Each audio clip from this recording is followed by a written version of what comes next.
Salve, meus queridos irmãos, bom dia a todos que estão me ouvindo. Hoje, dia 15 de junho, vamos mais a esse banquete de amor, com as bênçãos de Deus, nosso Senhor. O duelo. Só é verdadeiramente grande aquele que, considerando a vida uma viagem que deve conduzi-lo a um objetivo, faz pouco caso das asperezas da caminhada, não se deixa jamais desviar-se do caminho reto. Com os olhos constantemente dirigidos para o ponto final, pouco lhe importa que as sarzas, os espinhos do caminho, ameacem produzir-lhes arranhões. Elas roçam sem feri-lo, e nem por isso deixa de prosseguir seu caminho. Expor seus dias para se vingar de uma injúria é recuar diante das provações da vida, é sempre um crime aos olhos de Deus. E se não fosse iludido, como é, por seus preconceitos, seria ridícula e suprema loucura aos olhos dos homens. Há crimes no homicídio na disputa de duelo. Sua própria legislação o reconhece. Ninguém tem o direito, em caso algum, de atentar contra a vida de seus semelhantes. É crime aos olhos de Deus que ele traçou uma linha de conduta, aqui mais do que em qualquer outra circunstância. Vocês são juízes em causa própria. Lembre-se de que somente lhes será perdoado na medida em que perdoarem. Pelo perdão se aproximam da divindade, pois a clemência é irmã do poder. Enquanto uma gota de sangue humano correr na terra, derramada pela mão dos homens, o verdadeiro reino de Deus não terá chegado ainda. Esse reino de pacificação e de amor, que deve banir para sempre de seu planeta a animosidade, a discórdia, a guerra. Então, a palavra duelo não existirá mais em sua linguagem, a não ser como longínqua e vaga recordação de um passado que não existe mais. Os homens não conhecerão outro antagonismo senão a nobre rivalidade do bem. Adolfo, bispo de Argel. O duelo pode, sem dúvida, em certos casos, constituir uma prova de coragem física que despreza de desprezo pela vida, mas é incontestavelmente a prova de uma covardia moral, como o suicídio. O suicida não tem coragem de enfrentar as vicissitudes da vida. O duelista não tem coragem de suportar as ofensas. Cristo não lhe disse que há mais honra e coragem em oferecer a face esquerda àquele que bateu na direita do que a se vingar de uma injúria?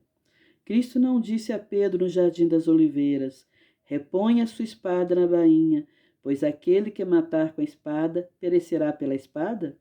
Com essas palavras não condenou o duelo?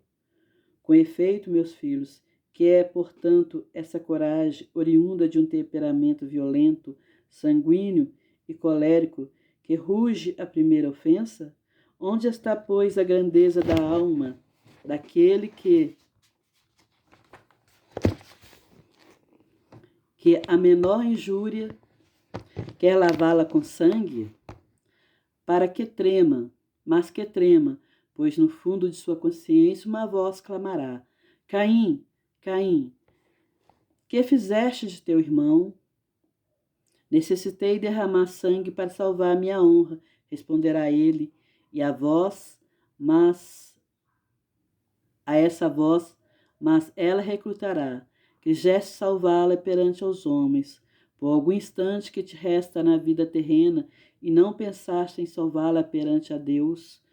Pobre louco, quanto sangue exigiria, pois Cristo, por todos os trajes que recebeu, não só o feriste com os espinhos e a lança, não só o pregaste no madeiro inflamante, como também, no meio de sua agonia, pôde ouvir as zombarias que lhes dirigidas. Que reparação, depois de tantas trajes, te pediu? O último brado do cordeiro foi uma oração para os seus algozes. Oh, como ele perdoa e ora por aqueles que o ofendem. Amigos, lembre-se desse preceito. Amem-se uns aos outros, e então um golpe deferido pelo ódio, responderão com um sorriso, ao ultraje com o perdão.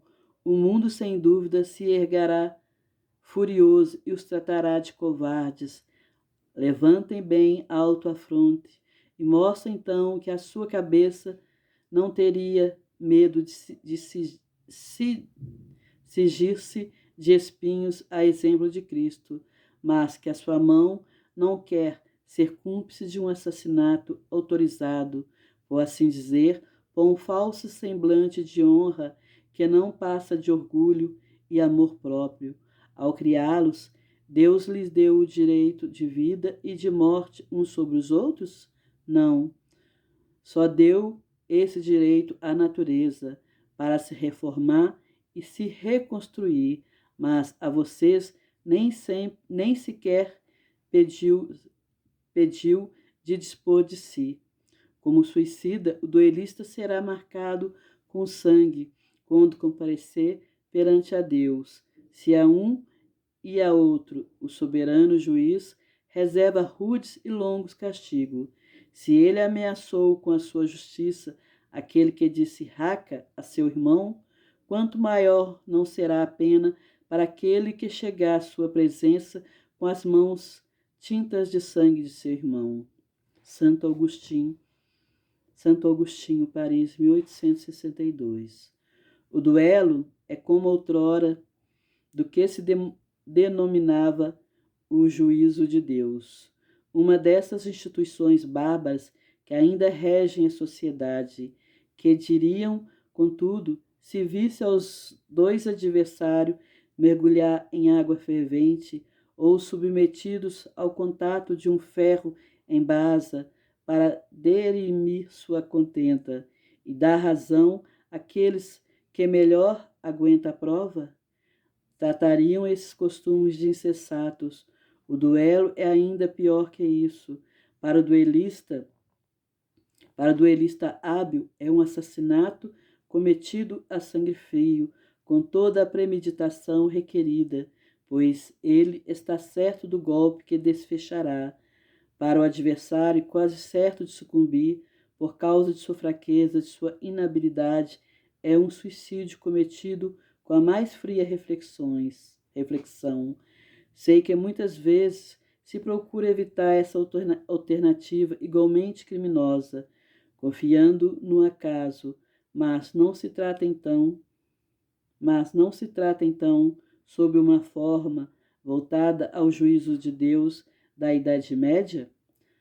Nessa época era infinitamente menor a culpa. A própria denominação de juízo de Deus indica uma fé ingênua. É verdade, mas afinal, uma fé na justiça de Deus que não podia deixar de sucumbir um inocente, enquanto que no duelo se confia na força brutal, de tal modo que muitas vezes é o ofendido que sucumbe. O estúpido amor próprio, tola vaidade e louco orgulho, quando será substituído pela caridade cristã, pelo amor do próximo e pela humildade que o Cristo deu, o exemplo e o preceito? Somente quando desaparecerem esses preconceitos monstruosos que ainda governam os homens e que as leis são impotentes em recriminar, porque não basta proibir o mal e perseverar o bem. É necessário que o princípio do bem, que o horror ao mal esteja no coração do homem. Um espírito protetor Bordeaux. Bem, meus irmãos, esse evangelho é grande. Vocês me desculpem, né? Hoje eu estou pensando muito nas palavras, né? Então, meus irmãos, o duelista, né? Naquele tempo, quando as pessoas se duelavam com a espada, com armas de fogo, né? Se um ofendia o outro, já chamava para o duelo. Então, aquele que tinha boa pontaria, que sabia usar a espada, sabia que saía vitorioso daquele duelo. Então, é um assassinato, como diz aqui o irmão. E aquele que enfrentava, que era ofendido, às vezes não sabia nem usar uma arma, nem uma espada, mas ia lá enfrentar seu adversário, na certeza de sucumbiria. E isso naquele tempo acontecia. Eles achavam que tinham direito de lavar sua honra com a morte, com o sangue daquele que o ofendeu. Então, quantos pais de família não desencarnaram nesse duelo, deixando esposa, deixando filhos, deixando pais, sem o seu amparo, né? Mas naquele tempo, com o duelo, aquele que foi enfrentar o seu adversário não era preso. Era sempre lavando a honra com sangue, né? Até que chegou um tempo em que foi proibido esses duelos, mas muitos ainda faziam as escondidas. Então, o duelo, que as pessoas se julgavam juízes de Deus quando iam enfrentar os seus adversários. Me ofendeu, então perante a Deus eu tenho o direito de lavar a minha honra com sangue. Então, só que o duelo não acabou naquele tempo, antigamente, lá para trás, né? O duelo continua até hoje, meus irmãos. Quando a gente está aqui no nosso pensamento, desejando mal para o nosso próximo, e ele também de lá desejando mal para nós estamos duelando com os pensamentos. Nós estamos mandando flechas envenenadas para eles, de rancor, de ódio, e eles também estão enviando para nós. Então, é um duelo. Há o duelo de palavras, quando você ofende uma pessoa e outro te ofende mais, e você vai e ofende mais, e aquele que grita mais alto acaba saindo vencedor, né? Magoando uns aos outros, ferindo, trazendo destruição, trazendo desespero uns aos outros, que muitas vezes, com aquelas palavras, leva aquele a quem ofendeu ao suicídio, ao desespero. Aí pensa, ele suicidou porque ele é um fraco, eu não tenho culpa nenhuma. Mas tem culpa sim, tanto aquele que no desespero suicidou, tirou sua própria vida, quanto aquele que com as suas palavras provocou o suicídio. Então, perante a Deus, ele também é o culpado, porque faltou amor, faltou misericórdia, faltou piedade àqueles que ficaram ofendendo uns aos outros.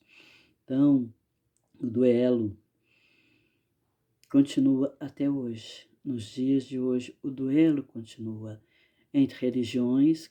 Hoje em dia não é tanto, mas antigamente as religiões perseguiam muito umas às outras.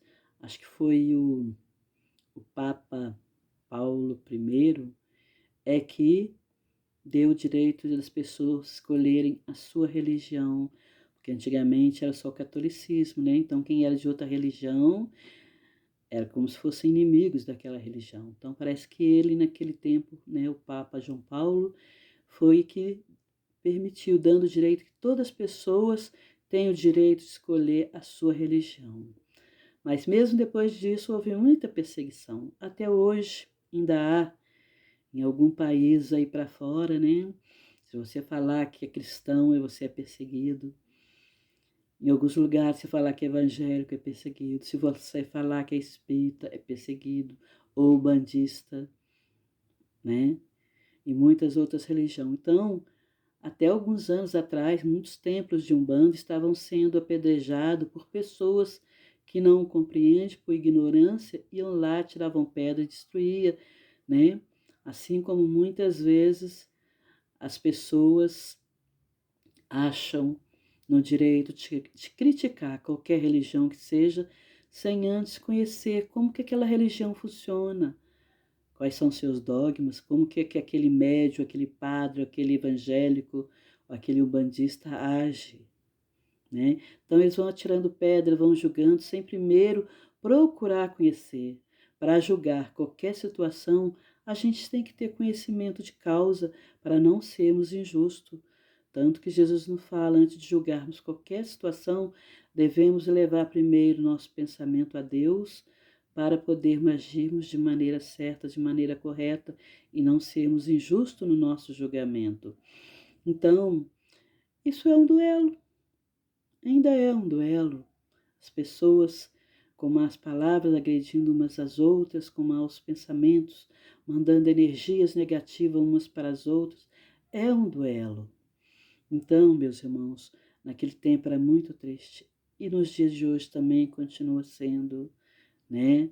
Porque o mundo está aí do jeito que está, por causa do ser humano está ainda duelando uns com os outros. Nas favelas, onde tem aquele maior crimes, né? Aqueles traficantes que ficam aí duelando uns com os outros, um matando os outros para mostrar que é o mais forte e ser o mandante de todos os grupos. É o duelo, infelizmente. Por quê? Porque muitas pessoas, embora conheçam a vida de Cristo, saibam o que Jesus fez, mas ainda acreditam, né? Mas ainda não deixou Jesus fazer morada em seus corações. Então, enquanto Jesus não fazer morada em nossos corações, a gente vai estar aí duelando com atitudes e com pensamentos, né? A gente só consegue mudar de atitude quando a gente realmente encontra Jesus e coloca Ele em nossos corações, em nosso pensamento, em nossas atitudes. Aí a gente vai aprender a não ficar se duelando mais com os nossos irmãos. E que se alguém nos ofender, nós vamos perdoá-lo. Se alguém nos bater na face esquerda, nós vamos oferecer a direita, não para que ele bata, né? Mas com o perdão. Então, quando nós conhecemos Jesus, a gente vai aprendendo a não ficar duelando mais com o nosso próximo, nem com ninguém, né? Onde no duelo a lei do mais forte é aquele que vence. Então, eles se acham poderosos. Aí, como países fazendo guerra uns com os outros, querendo ser mais forte e mandar em outros países, querendo mandar em outros povos. Então, de alguma forma, o duelo ainda hoje existe, infelizmente, infelizmente. Então, por isso, meus irmãos, precisamos vigiar muito nossos pensamentos, as nossas atitudes, para a gente não continuar duelando com os nossos pensamentos. Vamos fazer a reforma íntima, que fazendo a reforma íntima dentro de nós, vamos mudar a nossa postura perante a vida, vamos mudar os nossos pensamentos e as nossas atitudes. Quando vier um pensamento em nossa mente sobre alguém que possa estar nos prejudicando, a gente não desejar nenhum mal para ele, pedir a Deus que o abençoe, que o perdoe, que ele siga o caminho dele em paz. Esse é através do amor. Quando a gente aprende a seguir os ensinamentos de Jesus e usar o amor em nosso benefício, em benefício dos nossos irmãos, mesmo aqueles que estiverem nos perseguindo, desejar para eles muita paz e muita luz. Então, essa é a melhor forma de combatermos o mal dentro de nós e combater o mal que pode chegar até nós através do pensamento de nossos irmãos. Se nós estivermos em vigília, em oração, com boas atitudes, bons sentimentos, mesmo que o nosso irmão lá fora esteja onde estiver, nos desejem o mal, isso não vai chegar até nós, vai bater em nós e vai voltar para aquele que está enviando. Então, meus irmãos, vamos meditar sobre esse evangelho, o duelo. Vamos ver se nós não estamos duelando. Então, meus queridos irmãos, esse evangelho é grande. Eu vou terminar aqui esse pedaço para continuar depois. Então, meus queridos irmãos, que Deus abençoe a todos vocês que estão me ouvindo. Muita luz, muita paz, muito amor em todos os corações. Que a paz do amor de Jesus Cristo reine em cada coração, em cada mente, em cada país, em cada cidade, em cada bairro, em cada rua. Que nosso amado Mestre abençoe e ilumine todo o nosso lindo planeta Terra. Que assim seja. Que a paz e o amor de Jesus Cristo estejam com todos vocês. Muito obrigado, gratidão, gratidão, gratidão por me ouvirem. Fiquem na paz e no amor de Jesus Cristo. Que assim seja. Obrigado, Senhor. Glória a Deus.